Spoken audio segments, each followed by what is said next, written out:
اور اس کے بعد وہ تمام تر رقم ہے اس کی تفصیلات بھی بتا دیں کہ کہاں کیسے خرچ ہوئی۔ لیکن اس معاملے کے اندر کیونکہ وہ کہتے ہیں نا کہ مریم نواز نے بہت کچھ برابر کروایا، ترازو کے پلڑے برابر کروانے کے لیے کل بھی ہم آپ کے سامنے ویڈیو گوش گزار کر چکے، کس طرح سے مریم نواز کو جوتے چاٹنا پڑے، مریم نواز کو ہاتھ باندھنا پڑے، مریم نواز کو اس رستے پہ چلنا پڑا جو کہ ان کے ابا جی کا رستہ ہے 1982 سے، اور بالآخر اس راستے پر چل کر وہ دونوں کیسز میں عمران خان کو غیر آئینی اور غیر قانونی سزا سنوانے میں کامیاب ہو گئی، اور پھر آج موصوفہ فرماتی ہیں کہ ہمیں خوشی نہیں۔ اسی طرح سے وہ اپنا میمن صاحب آتے ہیں، شرجیل میمن صاحب، وہ فرماتے ہیں جناب ہمیں خوشی نہیں، فریال تالپور کو گرفتار کیا گیا تھا اور مریم نواز کو، تو بتایا جائے فریال تالپور اور مریم نواز کی جو گرفتاریاں ہوئی تھیں کیا وہ عمران خان نے کیسز بنائے تھے یا اس سے پہلے سے وہ کیسز سسٹم کے اندر جو ہے وہ چلتے ہوئے آ رہے تھے؟ تو یہ تو باقاعدہ طور پر آپ نے پن پوائنٹ کر کے تمام تر چیزیں آپ نے کہا تھا کہ جناب ہم عبرت کا نشان بنائیں گے، اسی قسم کے بیانات بلاول بھٹو صاحب بھی دے رہے ہیں، شرم آنی چاہیے۔ وہ کہہ رہے ہیں عمران خان مکافات عمل کا شکار ہیں، اپنے خاندان کی 2 قربانیاں دینے کے باوجود بھی اگر انہیں اس بات کی سمجھ نہیں آئی کہ سیاسی جماعتیں اس قسم کی غیر آئینی اور غیر قانونی سیاسی جو ہے وہ فیصلوں کے اوپر کس طرح سے ریئیکٹ کرتی ہیں، تو انہیں شرم آنی چاہیے۔ بہرحال مقصد ان کا یہ ہے کہ پاکستان تحریک انصاف کے ووٹوں کے اوپر ہاتھ صاف کرنا، کیونکہ دباؤ بڑھایا جا رہا ہے۔ آج اطلاعات ہیں کہ حماد اظہر صاحب انتخابات سے دستبردار ہو گئے کیونکہ ان کے والد صاحب کی گرفتاری کے حوالے سے جو ہے وہ اطلاعات تھیں، اور بیرسٹر گھور صاحب نے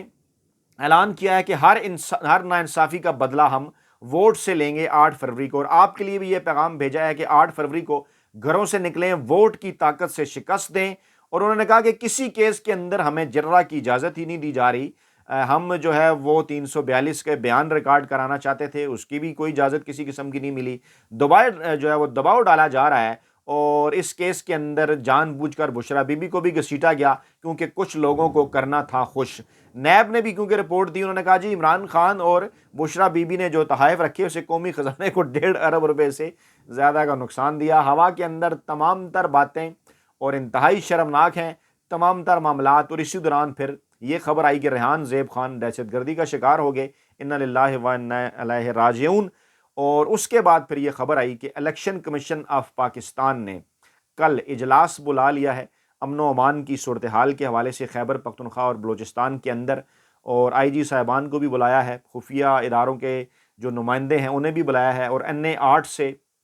یہ جو الیکشن ہے باجوڑ سے، الیکشن کمیشن نے یہ بھی ملتوی کر دیا ہے فوری طور پر، اور پولیس کہہ رہی ہے جناب کہ وہ فائرنگ سے جاں بحق ہوئے، آزاد امیدوار انہیں جنگ جیو گروپ قرار دے رہا ہے۔ ویسے پی ٹی آئی کے تمام امیدواروں کو وہ لکھتے ہیں کہ پی ٹی آئی کے حمایت یافتہ امیدوار ہیں، لیکن انہیں آزاد امیدوار قرار دیا جا رہا ہے۔ اس کے پیچھے بھی بیسیکلی کچھ مقاصد ہیں تاکہ اس قسم کا ایک ماحول نہ بنے کہ پاکستان تحریک انصاف کے اوپر جو ہے وہ زمین تنگ کی جا رہی ہے۔ یعنی ہر طریقہ، ایک طرف دیکھیے نا، ایک طرف تو حماد اظہر صاحب دستبردار ہوتے ہیں، ریحان زیب صاحب کو قتل کر دیا جاتا ہے، اور پھر حیران کن طور پر اس قسم کی اطلاعات بھی آتی ہیں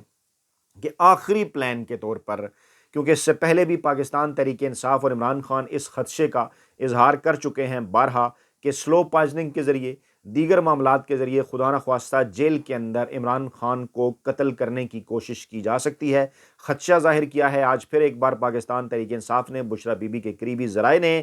کیونکہ اس سے پہلے اس قسم کی مثالیں پاکستان کے اندر موجود ہیں، خاص طور پہ شریف مافیا کس طرح سے، آپ کو یاد ہوگا کہ کئی اہم کردار جو کہ گواہان تھے شریف خاندان کی کرپشن کے، ایک ایک کر کے کس طرح سے کسی کو دل کا دورہ پڑتا ہے تو جناب کوئی خودکشی کر لیتا ہے، کوئی غائب ہو جاتا ہے، وہ تمام تر صورتحال آپ کے سامنے ہے۔ مافیا ہینڈلرز اور سہولتکار جس قسم کا دباؤ ڈالتے ہیں اس سسٹم کے اندر اپنی کیونکہ ان کی جڑیں مضبوط ہیں، اس سسٹم کے اندر زندہ رہتے ہوئے عمران خان نے یہ کیا کہ اس سسٹم کے اوپر سے قالین اٹھا دیا، ساری بدبو جو ہے وہ سامنے آ گئی، تمام تر چیزیں کھل کر جو ہیں وہ واضح ہو گئیں۔ عمران خان اس سسٹم کے مقابلے میں کھڑا ہو گیا اکیلا، اور آج تک کھڑا ہے، اللہ تعالیٰ کی مدد ہے اور پاکستانی عوام کی حمایت ہے۔ دوسری جانب مافیا ہینڈلرز اور سہولتکار اور پاکستان کی تمام تر سیاسی جماعتیں عمران خان کے خلاف اکٹھی ہیں، لیکن وہ آج کے دن تک، جب میں آپ کے سامنے ویڈیو کر رہا ہوں 31 جنوری 2024، آج کے دن تک وہ الحمدللہ عمران خان کو گرانے میں کسی صورت میں کامیاب نہیں ہو سکیں، اور اب اس قسم کے خدشات جو پاکستان تحریک انصاف اور بشرا بی بی کے قریبی ذرائع کی جانب سے جو سامنے آ رہے ہیں اس کے اوپر یقینی طور پر غور کیا جانا چاہیے۔ اطلاعات اس وقت یہ ہیں کہ بشرا بی بی خود پہنچی تھیں گرفتاری دینے کے لیے اڈیالہ جیل کے اندر، سپرنٹینڈنٹ کے کمرے میں موجود ہیں جب میں آپ کے سامنے یہ ویڈیو کر رہا ہوں. آج ان کی گرفتاری ہو سکتی ہے. انتظامیہ نے یہ کہہ رہی ہے کہ ابھی آپ کے وارنٹ نہیں نکالے گئے, ابھی پروسیجر مکمل ہوگا, اس کے بعد پھر آپ کی گرفتاری ڈالی جائے گی. اس موقع کے اوپر بشرا بی بی جو ہیں وہ بھی جیل میں عمران خان کے ساتھ موجود رہنا چاہتی ہیں. انہوں نے اس خدشے کا اظہار کیا ہے کہ کیونکہ انہیں اس بات کا خطرہ ہے, خدشہ ہے کہ عمران خان کی سلو پوائزننگ کی جا سکتی ہے, اس لیے وہ اس موقع پہ عمران خان کے ساتھ رہیں گی. علیمہ خان نے واضح کر دیا کہ عمران خان نے پورے سسٹم کو ایکسپوز کر دیا. انہوں نے کہا کہ ہمارے وکلا نے کہا تھا کہ بار کونسلز اور ایسوسیشنز ہمارے ساتھ کھڑی ہوں گی, مگر وکلا نے کیوں نہیں دیکھا کہ ہمیں انصاف دلا سکیں گے, یعنی ہمارے وکلا ہمیں جواب دیں. اور انہوں نے کہا کہ عمران خان نے اس پورے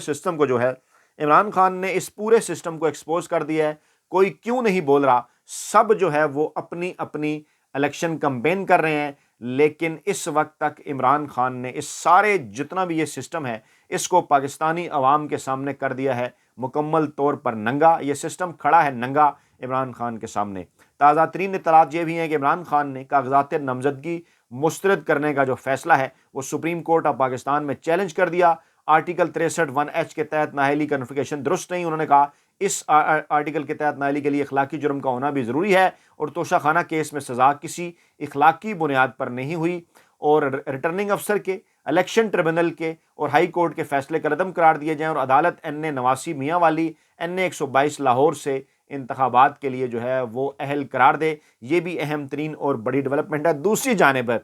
جناب انتخابات میں عمران خان سمیت تمام امیدواروں کو یکساں میڈیا کوریج دینے کی ہدایت انہوں نے کی ہے. لاہور ہائی کورٹ کے جسٹس شمس محمود مرزا نے بڑا لطیفہ ہے یہ بھی, انہوں نے کہا کہ بانی پی ٹی آئی کی درخواست پر 10 صفحات پر مشتمل ہم یہ فیصلہ جو ہے وہ جاری کر رہے ہیں کہ تمام کو آزاد میڈیا اظہار رائے ہونا چاہیے. نواز شریف اور بینظیر بھٹو کے فیصلوں کا حوالہ بھی دیا, اور کیونکہ عمران خان نے ٹی وی چینلز کوریج نہ ملنے کے معاملے کو ہائی کورٹ کے اندر چیلنج کیا تھا, انہوں نے کہا جی کہ تمام کو کوریج ملنی چاہیے, لیکن یہ فیصلے ہیں کوریجز ہیں اس طرح سے کہاں جو ہے وہ ملیں گی, کیونکہ جب اشارہ ہی نہیں ہے, کوریج جب کرنی نہیں ہے تو کیسے ہوگی. اعتزاز احسن نے اہم ترین بیان دیا. انہوں نے کہا عمران خان کی سزا کے ملکی معیشت پر برے اثرات جو ہیں وہ پڑیں گے, اور کوئی کچھ نہیں سیکھا ماضی سے. یہ سزائیں آلریڈی عمران خان کی ہائی کورٹ سے معطل ہو چکی ہیں, ان سزاؤں کی کسی قسم کی کوئی اہمیت نہیں, اور عالمی سطح پہ کے اوپر جو ہے وہ جگ ہنسائی ہوگی. اور الیکشن کمیشن آف پاکستان کی کارکردگی دیکھیے, خبریں آ رہی ہیں کہ انہوں نے انتقال کر جانے والے اساتذہ کی ڈیوٹیاں بھی لگا دی ہیں, اور وہاں سے پھر جو نتائج آئیں گے اس کے ساتھ کیا ہوگا یہ کوئی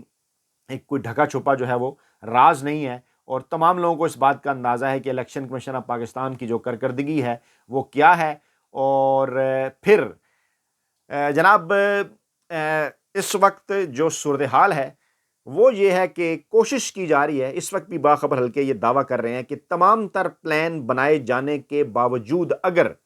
عوام جو ہے وہ باز نہ آئے ووٹ ڈالنے سے, عوام کا جذبہ نہ ٹوٹا,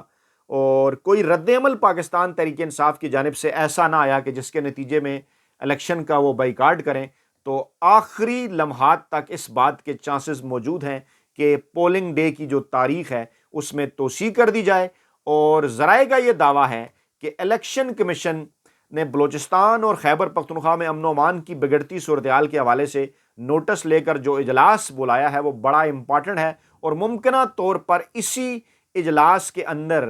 ان دو صوبوں کے اندر الیکشن ہونے یا نہ ہونے کے حوالے سے جو فیصلہ ہے وہ کیا جائے گا. دوسری جانب پاکستان تحریک انصاف نے اس موقع پر انٹرا پارٹی الیکشن بھی کروانے کا فیصلہ کیا ہے. جنرل باڈی کا اجلاس ہوا پاکستان تحریک انصاف کا, اور انٹرا پارٹی الیکشن کی قرارداد اس میں منظور کی گئی. قرارداد پاس ہونے کے 7 دنوں کے اندر انتخابات کروائے جائیں گے, اور انتخابات الیکشن کمیشن کے ہدایت کے مطابق اسلام آباد, کراچی, لاہور سمیت ڈیجیٹلی بھی کروائے جا سکتے ہیں. اجلاس میں رؤوف حسن کو متفقہ طور پر تحریک انصاف کا چیف الیکشن کمشنر مقرر کر دیا گیا. انٹرا پارٹی انتخابات کے فیصلے تک عمر ایوب پارٹی کے چیف آرگنائزر ہوں گے. 31 جنوری 2024 تک پاکستان تحریک انصاف کی رابطہ ایپ پر رجسٹر ممبران ہی الیکشن لڑنے اور ووٹ ڈالنے کے اہل ہوں گے. پی ٹی آئی کی جانب سے عام انتخابات کے لیے نامزد کردہ امیدوار آزاد نہیں سمجھے جائیں گے, بلکہ الیکشن کے بعد بھی وہ پاکستان تحریک انصاف کا حصہ ہوں گے. اور قرارداد میں مزید یہ بھی کہا گیا ہے کہ Imran Khan P T I کے بانی ہیں اور ہمیشہ رہیں گے. یہ جنرل باڈی کا اجلاس انتہائی اہم ترین اور بڑی ڈیولپمنٹ ہے, اور خاص طور پر کہ عمران خان پاکستان تحریک انصاف کے بانی ہیں اور ہمیشہ وہی رہیں گے. یہ انتہائی اہم ترین قرارداد ہے, اور الیکشن کروانے کا جو فیصلہ ہے یہ بھی اس کو بھی عمران خان کی طرف سے پاکستان تحریک انصاف کا جو پلان ڈی ہے وہ قرار دیا جا رہا ہے. آج کے دن تک 31 جنوری تک اگر ہم تمام تر معاملات کو کلوز کریں عمران خان کو دی جانے والی ان مضحکہ خیز سزاؤں کے باوجود بھی، تو آج کے دن تک عمران خان آپ کی مدد سے، آپ کی حمایت سے، اللہ تعالیٰ کی مدد سے آج بھی فتح یاب ہے مافیا ہینڈلرز اور سہولتکاروں کے مقابلے میں، اور ڈٹ کے کھڑا ہے، اور آج بھی سوالیہ نشان ہے 8 فروری کو ہونے والے الیکشن پر، کیونکہ آج بھی مافیا ہینڈلرز اور سہولتکار خوفزدہ ہیں کہ عوام گھروں سے باہر نکل کر 8 فروری کو ووٹ سے بدلہ ضرور لیں گے۔ کمنٹ باکس میں آپ نے ضرور بتانا ہے۔ اپنا بہت خیال رکھیے گا، دعاؤں میں یاد رکھیے گا۔ نئی ویڈیو کے ساتھ جلد حاضر ہوں گے، اللہ نے کے بعد۔